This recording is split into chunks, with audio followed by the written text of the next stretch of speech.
get started, my name is Tania Tetlow, here with a lot of different hats, so I'll tell you a little bit about me just so you'll some framework for all of this.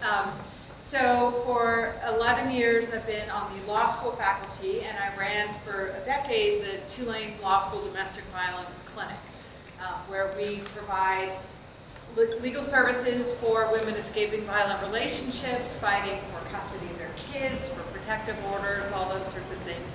That heavily overlaps with sexual assault, as you can imagine. And as part of that, I've always done a lot of policy work in New Orleans and worked closely with NOPD in the criminal justice system.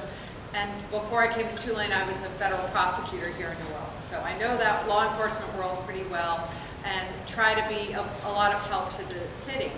I currently have given up teaching for the moment to be chief of staff of the university. So the good news is that in my focus on these issues, I have an adjoining door to the president of the university, so he gets to hear about them all the time and is very much on board. So let me tell you the story basically of what went on with NOPD. That's what we're going to focus on here today. And it's a story both of just sort of local hopefulness, because it has a very happy ending, but also I think a really interesting story about process. You know, we think about social change and how to make it happen, and a lot of that is a focus on protest and pressure from the outside, which is incredibly important, and it's an important part of this story because it's really what motivated the change. But then there's the story of the work on the inside, of grappling with complexity, of figuring out how to actually make things happen. And this is a good example of that kind of issue, because getting the police to do better on sexual assault and rape is an absolute. It is a rallying cry. It's the thing that you want to have a march about and signs and protest and lots of media attention to. But the how to actually do it is more complicated than it seems, how to get it right? So dialing back to before this mayor and this administration, let's back up a little ways. Sexual assault and NOPD suffered the same problems that a lot of crimes did, which is the problem of CompStat. How many of you have heard of CompStat?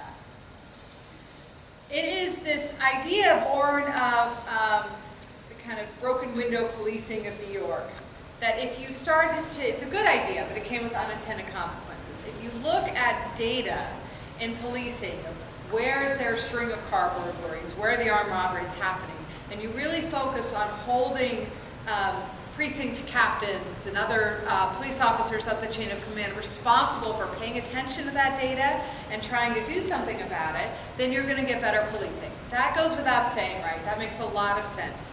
The unintended consequence, and this is something that you should in your lives ahead of you always pay attention to, because it's a real issue with sexual assault. The unintended consequence of making cops held accountable for making their numbers drop, of being all about statistics, is that there are two ways to make crime statistics go away. One is to lock up the bad guys committing the crimes and to do the very hard work of finding them, catching them, proving it, getting them prosecuted and put in jail so your numbers drop. The second way, which is a whole lot easier, is to disprove the crime and make it seem like it never happened. And that's what a lot of police departments around the country sort of did in response to CompStat pressure, is suddenly crime rates dropped because they'd go into these weekly meetings where they get screamed at by their bosses about, well, why are you still have these, this string of car burglaries? And so there was a lot of pressure put on to make the numbers fall, and not necessarily the right kind of pressure about how you're going to make those numbers fall. So in the context of sexual assault, it sort of went something like this. You get a call, someone who says, use an extreme example, I was at a bar, I had a drink, I woke up in a strange place, I think something happened, I'm not sure what. It's real easy to say, yep, got it, ma'am, that's good, I'll write it up as miscellaneous, we're done here, right? Or worse yet, to try to actively cross-examine her such that you disprove the crime, right? And this kind of cynicism, which we know is endemic with rape, really was part of, it wasn't specific to rape. It wasn't just ideological. It was also this function of making the stats go away. So let me give you an example. So my car's been stolen 3 times because I'm from New Orleans, and it happens a lot. And the last time my car was stolen, I was a federal prosecutor. I had my U.S. attorney parking placard in the windshield. And apparently the thief, you can, if you've got the VIN number and you've got an inside connection to the dealer, you can get a key cut for that car, right? So when the police found my car, sadly just before I was going to get the insurance check, the day before, and it was a wreck, they found a dealer key in the car. So the police officer tells me, well, I just figured it was a rock rental, because the key was in rock rental being the official term for I was a drug addict and had lent it to my dealer to pay for drugs, rock rental, right? And so I pointed out to him, you know, did you really think that was the most likely explanation, is that it was my fault and it wasn't really a theft? And he's like, no, I thought that, but then I saw your U.S. attorney placard and I thought, well, if she needs crack, she can just go to the evidence room. What? So that was just funny that he was trying to blame me for my own car theft. It's not so funny when you're going in to report a rape, right? So we had this CompStat pressure, and the way that played out is NOPD and their sex crimes detective unit was basically reporting almost no rapes. There was this enormous flood of miscellaneous reports that turned out to be rape reports, but they were reporting very few of them, and it was epically bad. So in comes a new mayor, and the new mayor knows exactly how broken NOPD is. It was pretty readily apparent. So he did the move that was both brave and probably smart, although there are moments he regrets it, of inviting in the Department of Justice Civil Rights Division to help fix the New Orleans Police Department, right? He's going to draw on the line of the sand and make very clear, this is what I inherited, here's how epically bad and broken it is, and here's where I'm going to try to fix it from there. Now he's going to do that with somebody leaning over his shoulder, so it's not an easy process, and he rages about it now, but it was this move. Now, I'm going to go back a minute on myself. In my law professor hat, to make tenure, write law review articles that really nobody reads except my mother occasionally. And it's like throwing them in the world and not knowing what happens with them. But there was one article that one of the themes that I've written about is the following, that very few people agree with, but there's a reason it connects to the story. So I think that we really normally focus, and this is what DOJ Civil Rights focuses on when they investigate a police department, is over-enforcement of the law. It's when police come in and shoot innocent people. It's when they use racial profiling to stop the black and Hispanic people who are speeding much more than they do the white people. It's when they go in and bust heads and they act badly. What we don't tend to, or DOJ Civil Rights had never done before, was to investigate under-enforcement. And that, I argue, along with a couple of other people, is the flip side of the same problem, and just as bad, if not worse, which is the refusal of the police to investigate crime in poor black and Hispanic communities. It is the fact that conviction rates for certain crimes depend much more heavily on the race of the victim than on the race of the defendant.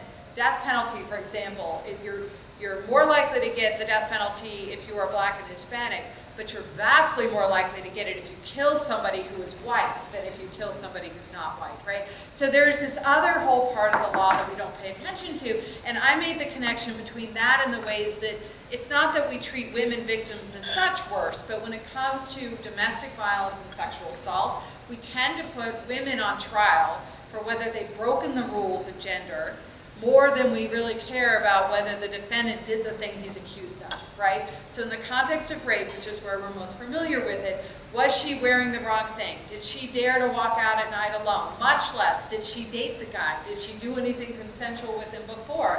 Should have known better. She was drinking. My God, a college student drinking, how dare they? And so we focus on that almost to the exclusion of what was the defendant's intent and whether he committed the crime. And so I made the argument that this connected. So I got a call, and this was like the high point of my life as a person who writes law review articles and never reads, from the DOJ Civil Rights Division telling me that they had read my article, yes, and that they were persuaded by it, and that for the first time ever, in New Orleans of all places, coincidentally, although they've done it now in Puerto Rico and Baltimore and elsewhere, they were going to include an investigation of the gender-biased under-enforcement of the law in rape and domestic violence. And that had never been a part of what Civil Rights Division did, and they were going to do it starting here.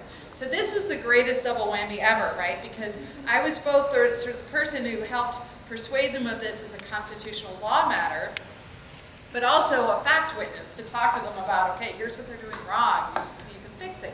So they did a massive investigation of all sorts of things, and among the many, many, many things that they found that were broken with NOPD was that they looked at the statistics for the department and saw that there apparently was no rape in the city of New Orleans. What a coincidence that was. I mean, how amazing that it just didn't exist. It had essentially been, as I like to say, probably too often publicly, it had essentially been decriminalized in the city of New Orleans, right? They just were not enforcing these laws at all. And that they looked at police reports when they were written, and they found epic gender bias in writing in the police reports that they were able to use as evidence. So it's nice when people use their out loud voices and actually put down what they're thinking. So they found all of this. So the pressure was really on. And in response to this, we got a really good up-and-coming lieutenant, I think at the time, named Paul Noel, who took over the sex crimes unit, who, and this is why I decided that I trusted the guy forever. He saw me on a TV news interview criticizing NOPD, and of course they cut out in the tape all the praise of NOPD and only included the criticism. So I was feeling pretty upset that I any credit I'd given them had been on the cutting room floor. And he called me up, and I thought, I'd never met him, I thought he was going to yell at me. And instead he said, you know what, Tanya, I just wanted to introduce myself because it seems like we should be working together. And I want to tell you what I'm trying to do to make it better and see if you can help us. But that is not a normal human reaction to criticism, right? By anybody, much less police department in a bureaucracy where you get a lot of punishment for any kind of public attention. So he was my ally in it. He did great things, but then he got promoted as a result. The other part of this in terms of processes, within these big bureaucracies, there's a lot of turnover. So it's a constant sort of engagement of winning people over and training them. You forget that part. You think you can do it once and it's done. But it's like teaching freshmen. I mean, you guys grow up and you graduate and we start all over again every year. So we had then this unbelievable turnover of supervisors, none of whom were really getting traction or doing that well. And so the department sank again. And I knew this anecdotally and wasn't sure what to do about it, but then in comes the Inspector General. So this is another process point. Data matters. And data is tough in the context of sexual assault, right? Because if you create these quantitative measures of things, you see how that can go badly, right? If you make it all about reducing the rates of rape, you're actually going to cause more problems in it, right? Because the reality is, rape is this incredibly underreported thing where you're just seeing the tip of the iceberg. So if the police are doing really well, reporting of rape goes up. And it looks like you have more rape, but really what you have is more trust, right? So it's this counterintuitive association with data. So the IG had to come in and the Inspector General and figure out how do we really measure this. So what they did is they combed through the reports and they looked at how many calls for service there were, what cases were missing reports, what was the qualitative level of investigation going on in these cases. And what they found was so epically bad that it made the New York Times and national news, right? And it's in, for those of you who've read your Kate Harding book, it's mentioned in there.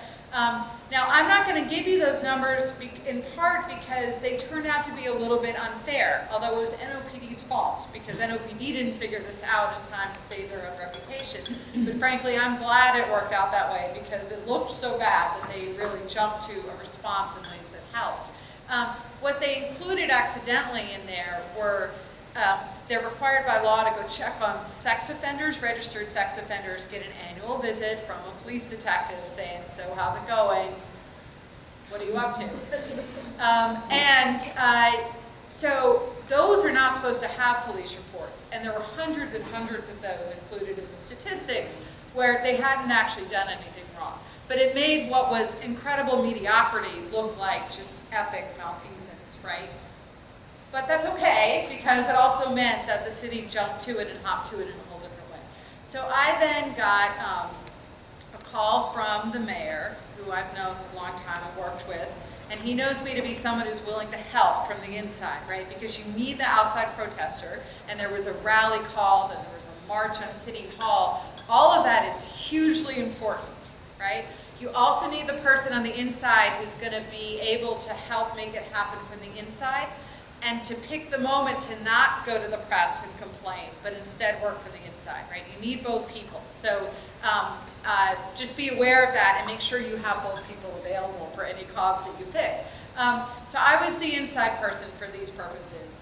And the mayor said, all right, in his hilarious way, because the staff jokes that he treats me as an unpaid member of the staff, and forgets I don't work for him. But he said, all right, Tanya, I need you to fix this. You own this problem. Get back to me when it's done. I was like, okay.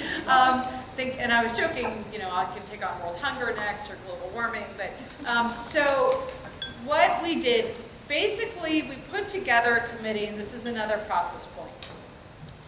How do you get the right people at the table for something like this? And they had to be high up enough within their organizations to have power, but not so high that they had no time, right? So we didn't want the elected district attorney, Leon Canzero, at the table, because he wouldn't be able to come very often. We wanted the first assistant district attorney, Raymond Martin, who's the one who actually does far more of the making of the decisions in a day-to-day sort of way at the table. And we needed him because he has the kind of policy power to actually make decisions and make them happen, right? So we didn't want the mayor at the table, we wanted the deputy mayor. We had a woman named Emily Arado, I can't say enough about, who could just sort of figure out where the city funding was, or how to get permission, or how to work the politics of it. We also wanted very much advocates at the table who are working in the trenches, who know what's going on, right? So I was an advocate working in the trenches, but not so specifically with sexual assault. I had very few anecdotal data points. We needed the woman who counsels survivors at the Family Justice Center, and is hearing day in and day out about what detectives are doing and what's going wrong and what's going right. We needed people from NOPD at the table at the right level of authority. And within that, we needed people who could sort of let us know what's going on with the confidence and the trust that we weren't going to get them in trouble for telling us, right? Because dysfunctional bureaucracies the world over function the same, and they in all the ways that you have to go up their chain of command normally. So you get people farther down, you've got to be careful about how you handle that. And we made sure to have a survivor at the table, and to have that voice, to honor that voice, to respect it. And so we ended up with this incredible group of doers, right? This was not, I did not want this to be all about talking endlessly, because committees tend to do that. What I hoped for, and what we actually did, is that we were not going to put out a report of recommendations that the mayor could then cherry pick a few to do and make a big show of it. We wanted to get things done immediately, and we wanted to put out a report of what we accomplished. And we literally did that. So 6 months later, and I've never been part of a process that has been this productive in my entire life, and probably never will again. 6 months later, we put together a report of, okay, so here are literally the 50 things that we thought should happen. A third of them are completed, a third of them are almost completed, and this third require more time and resources, but all but maybe 2 NOPD has agreed to, and it's just a question of how we make it happen. Right, in 6 months. And in that 6 months, we did things like the kind of hurdles that would normally just flummox you, right? And these are silly ones, but they're very real. And Sally Kenny knows this because her husband works for the city, and so she gets to hear about this every night. It's things like, you want to create new jobs within NOPD. Well, you got to get them approved, the budget process, but also through civil service. Luckily, I sit on the Civil Service Commission because I'm not much of a masochist. And so I could make that happen. It wasn't a conflict, because I'm just a volunteer for both, right? And so we got new positions approved. We wanted to do something that required a change in state law. Instead of just sort of throwing our hands up at that, we talked to a state senator and got the bill passed, all within the 6 months period. We wanted more funding for sexual assault kits, because there had been another backlog that had come up, and we also needed funding for figure out how to make the backlog go away. So we helped the city write a grant to the Department of Justice for $1 million, and it was funded.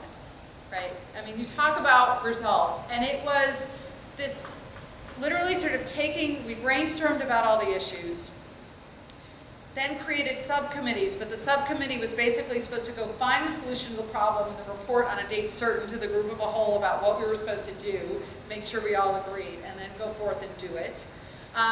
And we just worked really fast and really hard. And as part of that, this is another process point, the first thing we did was to sit down with those NOPD detectives without any rank there with them and listen to them, right? Because they had gone through the ringer. They had been nationally humiliated in the work that they've done. Some of them deserve to be, but some of them we really understood once we heard them, right? Because we weren't going to be seen as deciding their fate without ever listening to them, was that they had absolutely not enough resources to get the job done. So even these incredibly well-intentioned, hardworking detectives who cared, who really busted their butts to get out there and do the work, had way too many cases. To give you an example, what we decided in our committee was the proper, ambitious, but doable caseload for a detective who's going to do the whole case, because in New Orleans, the detectives do it. The patrol don't do nearly as much work as they would elsewhere, because we don't trust them, frankly, to do that work. The detectives do it. We thought a good caseload that a hardworking detective could get done was about 26 cases a year. And that's for sex crimes and also child abuse detectives, because child abuse detectives do child sex abuse, right, along with a lot of other stuff. They had caseloads of upwards of 100 a year. So they just couldn't do it, right? And it wasn't their fault, and we set them up to fail. And one of our biggest hurdles was going to be, how do we make this unit someplace that people aren't fighting tooth and nail to stay out of because it ends your career? And so we needed to both listen to them, pay attention to their morale, gain their trust, make clear to them that we were there to help, that we understood that. And the people in the field really did understand that. And we had to do a lot of backdrop of convincing the press. If you make it about these 4 or 5 detectives who got called out in the audit, you're really punting, right? You're going to make it about them as if it's 5 people and not about a system that's really broken. But that's a much harder story to tell in the media. And another thing, process point, the media has fewer and fewer resources to tell complicated stories, because newspapers are falling apart, they don't have the number of reporters, they're firing half their newsroom, and so getting complicated stories out mean that you have to do the work for the reporters, because they don't have time either. So, we paid attention. Now I'll talk a little bit about, and please interrupt me with questions, talk a little bit about what we did, and then let's have a conversation. So, resource-wise, we both had to push the department to add more detectives. That was clear. But this is a department that has a real manpower shortage. In general, you may have seen this in the local news, but they don't have enough officers. They hit this tipping point after Katrina when they couldn't hire new people, that it got so low staffed that people then started quitting faster than they could hire them. So that's a real issue, and we're literally, you know, sort of embarrassing to go to the chief of police and say, you should take people out of the homicide detective unit and put it in sex crimes. And so we would say that, but we understood when he couldn't always say yes to that. So it's a resource issue. The good news on that is that Paul Noel, who I told you about, immediately got involved in this commission. Also, through this work, and this is a rare moment of acknowledgement for working in this field, ended up being hired as the deputy superintendent of the department. So we have our closest ally there, second in command of the whole department. And he's also been really brilliant about finding ways to free up resources within the department as a general matter. But we also try to figure out how can we claw back their time in any other way. So we did things like, and this is, when I say we, I mean including NOPD, because they were absolutely the ones that made it happen faster. You know, we'd suggest something, and 2 weeks later they would report they'd done it. It was amazing. They hired civilian investigators. That's a lot easier to do than hiring a police officer that you've got to put through the academy. So you could hire retired cops who could then come do the part that doesn't require the badge and the gun, right? We hired, and this is a combination of labor saving, resource saving, but also victim treatment. This is probably the thing I'm most proud of that we got done is 3 social workers who are embedded in the unit. Right? So ideally what happens is at 2 in the morning, when somebody calls for help, the social worker goes with the detective. The social worker is there on the scene to offer resources and support, and the social worker keeps that case from then on, right? So the social worker can be the one calling the victims and say, you know what, nothing's happening, but I'm calling you to check in, because that was a big gap. The detective with 100 cases doesn't have time to do that, but the victims are thinking, I've heard nothing from you in 6 months, I assume that means you don't care. So that constant drumbeat of attention, and also making sure that the survivor is getting to counseling, is getting the kind of help that they need so their life doesn't fall apart. And saying the right things, right? Because we try to train up detectives to that, but the social worker with a lot more training in that regard is going to do it better. And the social worker is going to give the detective constant feedback on how they can do it better, right? I can train them for a day, but I can't stand over their shoulder and say, you know, when you said that, it might have been misinterpreted, right? But the social worker can do that. So those guys are hired and on the job. It's great. And any other creative ways we could find to claw back their time. We looked at resources. These were easy wins. The detectives had flip phones that couldn't receive voicemails. They had flip phones that couldn't receive voicemails. So when they're supposed to keep in touch with witnesses and victims all the time, that ain't a good thing, right? So it was funny, the detectives, when we sat and asked them, what do you need? And they were so poignantly just humble in their desires. Like they started saying, well, it'd be great if we had actual phones that worked, or maybe even a smartphone that could get emails, because we're communicating that way too. And we're encouraging them, right? Because it's like, the mayor really wants this fixed, so you can get stuff, so tell us. And one of them said, well, how about a fax machine? The other one's like, no, don't ask for too much. I'll buy you a fax machine, it costs $100. So we got them those resources. They didn't even have vehicles, right? They had to wait and hitch a ride to a scene. So that's sort of the bare minimum. But part of that too, the sex offenders I talked about have to pay a fee every year, which all goes into a fund. But part of the bureaucracy meant that unless the head of the unit bothered to figure out how to access that fund, it just wasn't being spent. So they had a bunch of money that could have bought all of this equipment sitting in a fund that they weren't using, right? So that just took getting them the keys to unlock that so that they can pay for all of this now, and so they've got what they need. We moved them to the Family Justice Center. The domestic violence detectives were already there, but the idea of the Family Justice Center is the following. It comes out of San Diego. It's a national model. We're very lucky to have one here in New Orleans. Basically, it is the place where the counselors and the resources and the civil lawyers and all those people sit and work, and they're co-located, we call it. And the detectives are there too now. So when they do an interview at their offices, instead of some card table with a bare light bulb, sitting over an incredibly uncomfortable space, they have these offices that look like a therapist office, right? There's a sofa, and it's warm and inviting. We get a lot of leftover donated furniture, so the sofas are off colors. But that meant that the detectives are working hand in hand with the advocates on a daily basis. And that partnership, I can't overstate, right? We went from being the outside kind of whiny, naggy people who are bothering them to being literally the ones that we persuaded time after time, day after day, that we are there to help you, we work with you. So we also totally redid the training. So we redesigned that and figured out how to train them in interactive ways. And I'll give you an example of how far we've come on that. So the first time I did this, we had this interview exercise where I broke them into groups to get them competing with each other, because right, they like to compete with each other, like lawyers do too. And said, all right, this is the simple exercise. We just need the icebreaker, right? When you first talk to somebody about something hard, you need to take 30 seconds to make a human connection before you start asking them the hard questions, right? You'll notice when your doctor doesn't do that for you and how that makes you feel. You just need that brief sort of like, you're a human being, what do you do for a living, that kind of something.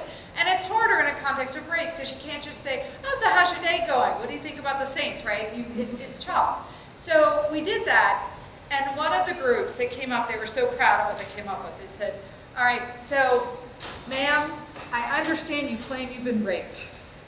And that was, they're like, so how do we do? Not so much. And then luckily one of their rank got up for his team, and he's like, so ma'am, are you okay sitting there? Do you want a glass of water? And they all went, ooh, that's good. We didn't think of that. So we had a long way to go, because they really aren't trained on the difference between cross-examining a suspect and interviewing a witness, much less a victim, right? They feel like somehow they're taking sides in an inappropriate way if they say, I'm so sorry this happened. Like they're then vouching for the fact that they know for sure it happens. You're not the jury, right? You don't have to pretend to be neutral. And so it was a lot of training of getting them on board, of just culture change and attitude change. And we had, part of it was finding the right person to be in charge of the units. And that took a little doing, right? And what was great is that we have this police chief, Michael Harrison, who I can't say enough about. He spends more time than I've ever heard any person saying, much less a police chief, saying, yep, you know what, we're wrong on that. We need to fix it. These are not words that come out of people's mouths very often, especially people with that much power who are that defensive and worried about it, but he has come to realize that that actually works, and he does it. And so one of the last trainings I did, I had the following exchange with a brand new supervisor who was able to get him transferred very quickly because the chief cares about it. And he starts talking about, I'm training about rape that involves drinking and going through the laws on that. And he starts pushing back on it, of what, well, why is that illegal, or why did she get drunk, all that kind of stuff that's a little crazy to have happen in a training from the supervisor, right? And I'm terrified that it's ruining all the work that I'm doing in the 8 hours I'm spending training these guys. And so I had the following exchange with him, which I was pretty proud of. He said, do you have kids? And he has a grown daughter. I said, okay, good. Would you be okay with this happening to your daughter? And he thought about it. He said, no, I'd killed the guy. I said, okay, well, why is it okay to happen to other people's children? And everyone in all the other detectives were like high-fiving each other, like, ooh, you told him, right? So, but it's about getting the right people in there too, because it is about training, because these guys have the attitudes that the public have, which are not good, right? They're not going to come in necessarily better than what our culture teaches us about how rape is all about the victim and blaming her. But if you've got someone who's ideologically opposed to the work, and occasionally you're going to stumble upon someone who's in fact a perpetrator, you can't untrain them, and you need to get that person out. So we looked at things like, how do we select detectives? We also looked at, I told you how demoralized these guys were after the audit. How do we improve that morale? How do we make this the unit that's elite that everyone wants to be in? So we figured the best way for that was to pay them more. So we came up with it, I wanted it to be 10%, it's actually 5%, and then it came through civil service, to pay the sex crimes and child abuse and domestic violence detectives 5% more, basically to correct the disincentive to serve. But it also sends the message that this is very important work, which we value, right? So we also pay the bomb squad more, right? It's in this idea of, this is hard, we know it's hard, and we're going to pay you more. And we look for constantly ways to kind of improve morale, to recognize them, to make sure that we give them what they need. Because if it's all about only criticism, you're not going to then find someone to actually do the job, right? So having gutted the unit in that sense, in that public humiliation, which was a necessary step, you then have to figure out ways to build it back up again, or else no one's going to do the work. We looked at also how to do qualitative control, right? I told you about how the statistics create a problem. You want to have some way to measure the performance of the unit, but if you make it all about how many rapes there are, you're going to then create these weird disincentives to actually do the job. You're going to have people disproving the case rather than proving. And so we need a more qualitative measure. So we came up, we decided to use this model, which is already in place for child abuse cases, which is when child abuse cases are presented to the district attorney's office, it's not just a normal one-on-one meeting. It's at a table where there's a doctor, a social worker, basically the people who've seen the kid, have looked at the evidence, and they collectively decide together whether there's enough evidence to go forward or not. So we wanted to use that model for adult rape cases too, because it's constant feedback to the detective about, well, did you look at that? Did you follow that lead? Did you look for other victims? for serial perpetrator. And so it's that kind of feedback, but it's also the sense that when we decide we don't have enough evidence, it's not just because of a detective trying to bury the case, right? So it also has the detective's back when there may not be enough to go forward. And that's what required a change in state law, because right now state law says you can't reveal information about a sex crimes victim beyond law enforcement. So we had to get that changed to the law for this. And then finally, the rape kits becomes the thing that everyone measures because it's easily measured. And it's a cause du jour that people are paying attention to. Again, process lessons, kind of unintended consequences. So we had a state law that said everyone has to report how many untested rape kits they have. That meant that every town and hamlet now buried the state crime lab in rape kits. And so that made the holdups at the state crime lab even worse. So NOPD has hired 4 new lab techs who will work there doing only NOPD evidence, DNA evidence. It takes a year to train them in how to test DNA. So that's a lag time. In the meantime, they got this $1 million grant I told you about to privately test the backlog. But we worked on systems. And it's things like, we made it where if you're going to delay turning the rape kit in for testing, you have to fill out a form explaining your delay. So within bureaucracy, always make it harder to do the wrong thing and easier to do the right thing, right? Pay attention to how those incentive structures work, because that's what makes the day-to-day difference. And ultimately, we had 2 measures of success in what's happened, and it's now been a year and a half, almost 2 years. So the first is that the Inspector General came back to NOPD and looked through all of their case files, and they came back with a 99% perfect rating of investigative checklist. Of, they can't, it's not that they're saying that every victim interview was done perfectly, but in terms of how much investigation was done and the fact that cases weren't falling through the cracks anymore. So that was extraordinary. And it was a nice big press conference for the unit to really take credit for their change. But also, here's the biggest measure, is that the unit really regained the trust of the community. So in 2015, rape reports went up 83%. In 2016, it's projected they're going to go up 78%. It's another 78%, right? And that's the ultimate test.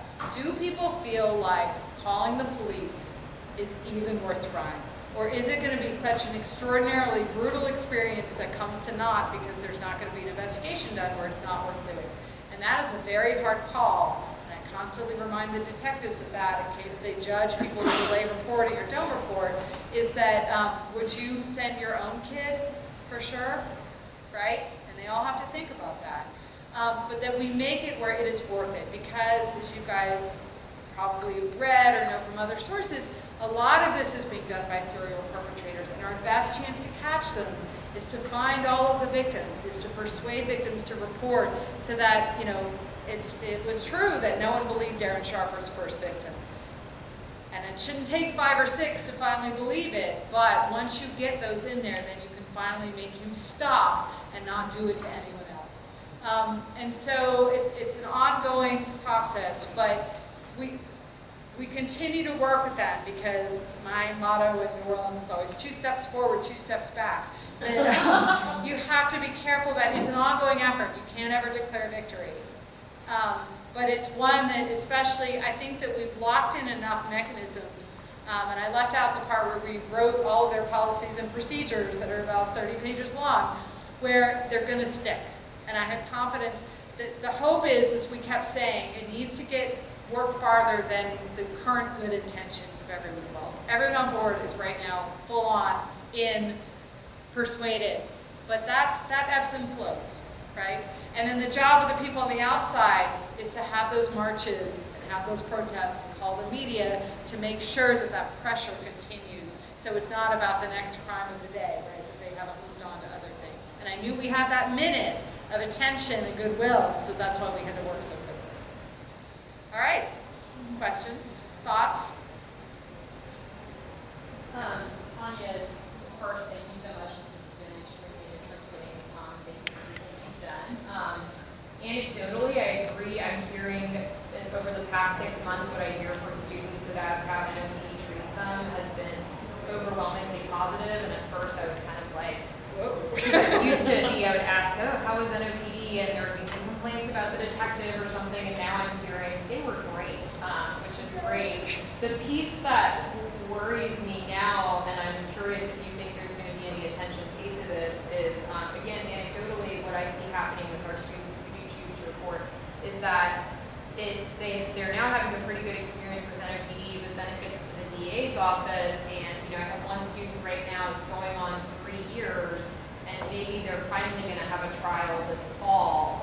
So being in limbo for so long with the DA's office, and during that time you may go through 3 different victim advocates because they have a lot of turnover there. The ADA on your case may get changed. Sometimes the questioning from the screeners feels aggressive and kind of turns them off. So do you think there's going to be any attention now on what happens after they get out of NOPD's hands and into the district attorney's office's hands? And I know this is not unique to New Orleans. This is a problem with DA's offices everywhere. So, given that you're taping this, we can interfere with let me talk in the abstract about this issue and not be specific about our local office. In the abstract, this is a real issue. And that's the problem with the criminal justice system, is that this is one part of it. But for example, in domestic violence, we made all these reforms where now we arrest and we take it seriously. But we almost never prosecute or convict or sentence anybody for domestic violence. And then we throw our hands up and say, well, mandatory arrest doesn't work. It's like, well, if you did mandatory arrest for drunk driving, but it was guaranteed you would never serve a day in jail, that probably wouldn't have worked either, right? It's not a very good test. What happens is you get the same levels of discrimination in DA's offices, and this is back to the work that I write about.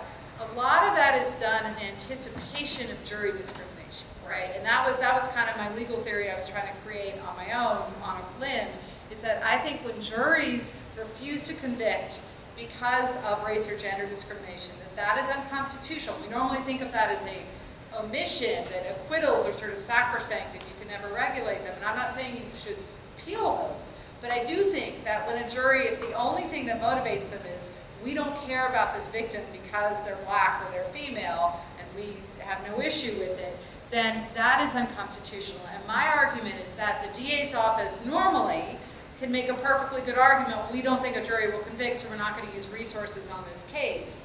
That in the context of unconstitutional jury discrimination, that they have an obligation not to anticipate that discrimination and make sure it happens by dumping the case. So the best example I can give you is in the 60s, even well-meaning DAs might say, well, we know this guy murdered Medgar Evers, but we know the jury will acquit, all-white jury, and they're going to discriminate, that they had a moral obligation, and I think a constitutional obligation, not to refuse to prosecute for that reason, that they should go forward, even if there's going to be an acquittal. What we're bumping up against is still at its core about a culture that means that juries don't convict in these cases. And even I've seen the DA's office try a case that I pushed them to do locally of a client of the clinic who was raped by her husband at gunpoint. He was a major in the Marines. He was actually in charge of the sex crimes awareness training on the base, and so part of the evidence that came out at trial, so it's public, is that he held a gun to her head and said, I want you to say the words, I consent. Kind of missing the point of the training that he had been delivering. Anyway, the DA's office did take that case on, and in the context of marriage, juries really, really, really don't care, right? So technically we made marital rape illegal in the 90s and a flurry of laws around 50 states, not that long ago, but realistically, it's still not that illegal because juries do not convict. And so the DA's office busted their butts. They did a week-long trial. They flew in an expert from another state. They worked so hard on it. They had an ADA. She is herself military reserve, so she understood that bureaucracy and the framework and how to get evidence out of the base, all of that. It was an amazing thing, and the jury deliberated for like an hour and a half and acquitted. And the guy sat there in his uniform every day at the trial, right? So I get that. I do think that prosecutors can't just use that as the excuse. But the realities are the political pressure on elected district attorneys is all about conviction ratings. And for the cases where they're not going to get convictions, which range from domestic violence, which this DA, for example, tried to bring to big state court, but then quickly realized it was lowering his conviction ratings, and I don't know if that's, you know, he thought that the cases would be better off back in municipal court because the judges were better there. So, you know, I don't need to say that that's the only thing that motivated him, but rape cases are very much about lower conviction ratings. And so how do you persuade a DA's office that they need to lose those cases to make clear to the public that this is going on? Because I do think that helps, but even that's arguable, right? Having these acquittals, does that help or hurt public opinion? But fundamentally, this is about cultural change. As I tell my law students all the time, the people who decide what goes on television have more power than any person in the legal system will ever have. Because it's that attitudinal idea with juries that affects this. And that, you know, judges you can at least try to train, but juries are ever changing. They're us, right? And they're as flawed as we are. So I do think that attention will turn to that problem because I'm aware of it. I have less notion, well, and there's also less invitation because Justice Department doesn't investigate prosecutors' offices very often, barely at all. There's a lot less, the lawyers give ourselves absolute immunity and a lot more discretion that's unquestioned. It's very hard to get into that black box. So we offer trainings, we've done them before, we try to do more of them, but it's tricky. And you're right? All this progress means that our victims will not get treated as horrifically as they often were before by the detectives, but we're not catching the bad guys still, right? Which is a real shame. Other questions? Here. All of the work that you've been doing, are there things that you now hope that universities would learn from investigations, or with the work that's been done with police departments that you think, these are bright lessons that schools could pick up, and speaking in abstract. So, and not only that, but yesterday the DOE issued guidance to K-12 about Title IX, and most, just for all of you who are brand new to college, your principals probably have no clue who the Title IX coordinator is at your school. So K-12 is really lagging behind in this. So what are things that you wish schools now would turn to, maybe taking lessons from your work? I mean, I think that schools, even at their worst, bring so many more resources to this issue than local police departments do, that I don't think there are lessons in that regard. I mean, we offer this sort of connected immediate victim services in a much different way than local government does. In terms of investigating cases, the rules are different, right? The Constitution doesn't apply to your investigators in quite the same way. I'm sure there are kind of best practices, investigative techniques that each could gain benefit from the other. I will say that when TUPD asked me to, or because of you, asked me to do an 8-hour training on violence against women the other day, which I did, tell my boss, I'm out of here today, I'm doing this, I invited NOPD's detective units to be there, right? I do think that finding connectedness between our operations is very important, and respect and working together. The main thing I think is that you run into all the time, and I'm sure, Dennis, you get asked this a lot too, is this attitude of why don't we just shift this to the criminal justice system? Is we have no business being involved in this. Of course, we'll just figure out if somebody's accused of rape, then we'll just figure out if they're convicted by a jury, right? No problem. That'll be a good measure of whether or not they're really guilty. And I think so fundamentally understanding how incredibly far we are from the criminal justice system being a good measure of whether someone's guilty or not is the main lesson here, is that system, even at its most functional, when there's all this effort and attention paid to it.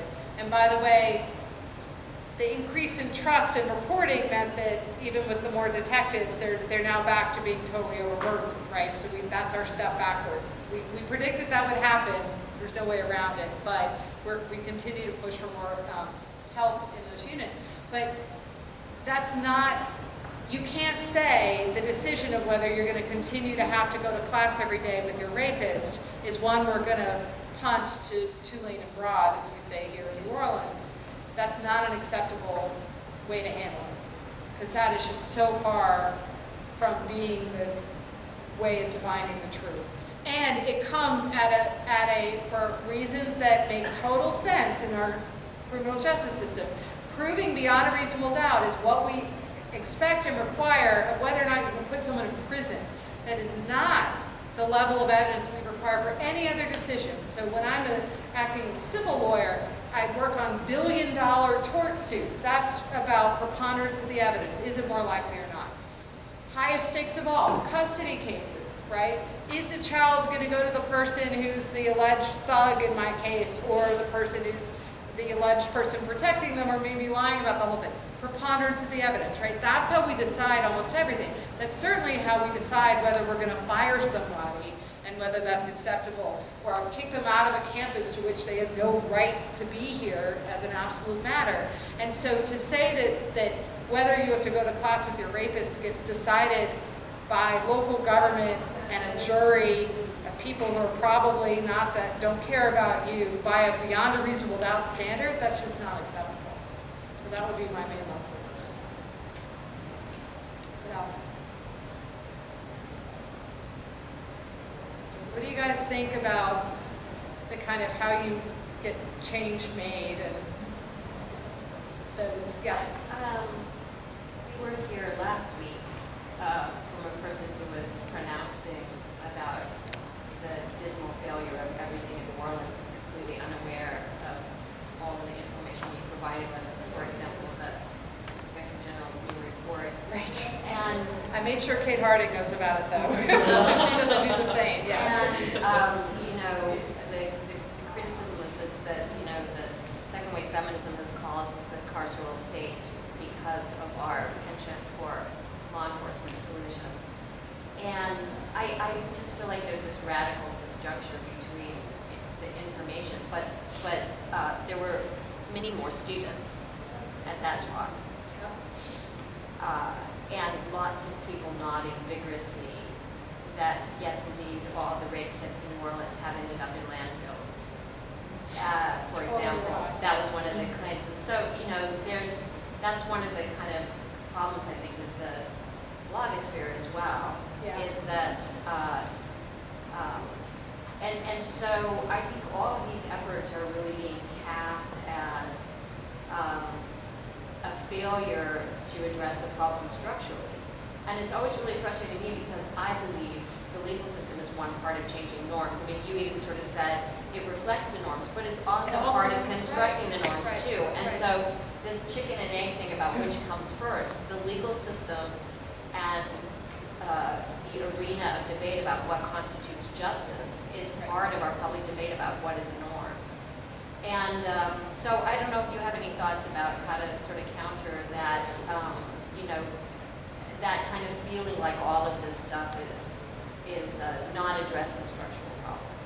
So on that sort of blogosphere point, I don't really have an idea. I mean, what I literally were calling reporters before the second press conference about the new audit that showed this incredible, remarkable, unbelievable progress, and calling the newspaper reporters and saying, I know this is good news, but are you going to still cover it? Because they don't. And so that's very frustrating. Is complexity and progress and all of that often falls by the wayside in the mainstream media, much less in the kind of ways we talk about it.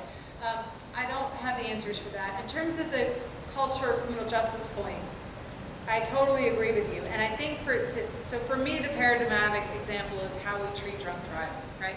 We went from a cultural norm of everyone does it, no big deal at all, which was I can't even describe to you how normalized that was, to this movement to make it be treated differently, right? And that's a very uphill battle to climb when it comes to a crime that most people commit on a regular basis, right? How to persuade them it's morally wrong and they shouldn't do it. And that was a combination of public service ads showing children who'd been killed and trying to persuade you of that. It was also very much about, we are going to make this punish with harsh penalties where you can get in trouble for this. You can get in trouble for this, right? And that perception of. Now, is the prosecution of drunk drivers in and of itself solving the problem or persuading those particular drunk drivers never to do it again? Of Of course not. Criminal justice is a blunt instrument. It often doesn't work. Is it reducing the rate of drunk driving generally? Absolutely. And that idea of, as you said, of criminal justice also shaping culture, that it's a conversation I think is really real. We don't know, all the people who argue that being harsher criminal penalties hasn't solved the problems of rape, or even more, we talk about this in domestic violence. My point is we've never tried it. I mean, if we actually tried it, if you thought that you probably, not just, people I think understand they could go to jail for rape, but they also have a sense of how unbelievably unlikely that is. If you thought you probably could, even if that were a misperception, right, if you had that idea, that would be a very different thing. Domestic violence, even if we had 100% conviction rates, all we give people is probation and a class on how to not do it again, right? If that's how we treated bank robbery, I promise you, we would have a lot more bank robberies. And so I get frustrated because both things are true, right? We over-incarcerate for the wrong things. We throw people away in jail and lock them up and throw away the key for drugs. We don't prioritize violence in general, much less this, right? And most violent crime is treated as misdemeanor. In this state, possession of a tiny little bit of cocaine is a felony, right? Wrap your mind around that. So it's hard because it is true that we over-incarcerate, but I think for the wrong things. And I think when it came to this, and part of the under-enforcement of the law on discrimination is that it legitimates private violence, right? It's not the state raping and beating women for having the audacity to not behave, but when the state allows it to happen, that's almost, it's equivalent. And so that knowledge that women have, that if we do the wrong thing, if we misstep, if we break the rules, that if someone chooses to beat us or rape us, they can do it with impunity, that fundamentally affects our freedom and our ability to live our lives. And so that responsibility for the omissions, for the refusal to act, is something that human rights law does pretty well, but American constitutional law doesn't do nearly as well. It could, it's there, but we don't talk about it. There's no real equivalent. I don't know if the SART has any capacity, and this is one of the complaints, compared to the domestic violence movement, is, the synergistic partnership between OCR and campus activists has started to hold universities accountable. And there's no equivalent in the criminal justice system with that capacity to monitor, and I don't believe Ed Quattro is a feminist monitor, or a very, I won't say anymore. So, I think that is what we need to think about, is kind of developing that kind of oversight capacity to, say you have to prosecute and lose and to monitor, prosecutions. That's where I think, so we tried to build that in going forward with having the unit at the Family Justice Center, we put ourselves at the table when they pick detectives, of having advocates in the unit, all of those sorts of things. But I think it's about that drumbeat, and when it comes to monitoring the DA's office and judges and juries, it's about things like court watches, and having eyes and vision there. But you're right, there's not this kind of, and we're seeing that organized response happen in the subject of police brutality, and the power of that to reveal what had been secret. And some of that's about video cameras on your phone too, but it's also about this momentum and talking about it as a real thing. The only time that happens really with rape and domestic violence in a culturally general sense, when it's not at university campuses, is when it's done by an athlete, right? That's when, this is why Gabe Feldman at the law school runs our sports law program. He and I joked for years about how we're going to teach a joint domestic violence sports law class, and then when all that hit the news with our favorite NFL player who clocked his wife in the elevator, Gabe and I were both quoted together in the Wall Street Journal, right? It was our shining moment of collaboration. But that's when it happens to and from celebrities, I should say more broadly. And it's capturing those moments and hoping that they teach the right lessons with that anecdotal evidence available, but it's frustrating because it's not the same. And I gotta say, within feminism, I don't really get why, I think this has become more of a drumbeat, thanks a lot to campus activism and OCR and Title IX and those movements. But this is at the core of everything else, right? In addition to job discrimination, work-family conflict, all that sort of thing.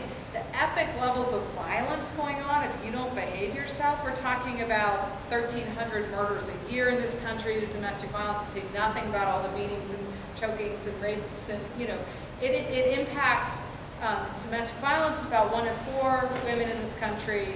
Rape, it's 1 in 6, arguably nationally, not worse for freshmen in college, but and so we're off a little bit by what the World Health Organization says is true for women around the world, right? There, it's 1 in 3 are beaten in their lifetime. We're 1 in 4. Woohoo, progress! But it's not given the same attention as being the core. And if we had those kind of levels of racial or religious violence, if we had that many dead every year, that many beaten, we would pay attention to it as related to oppression generally. And I just don't think it gets quite the same focus, which is frustrating. That's on you guys, right? You fix that? Any other thoughts or questions?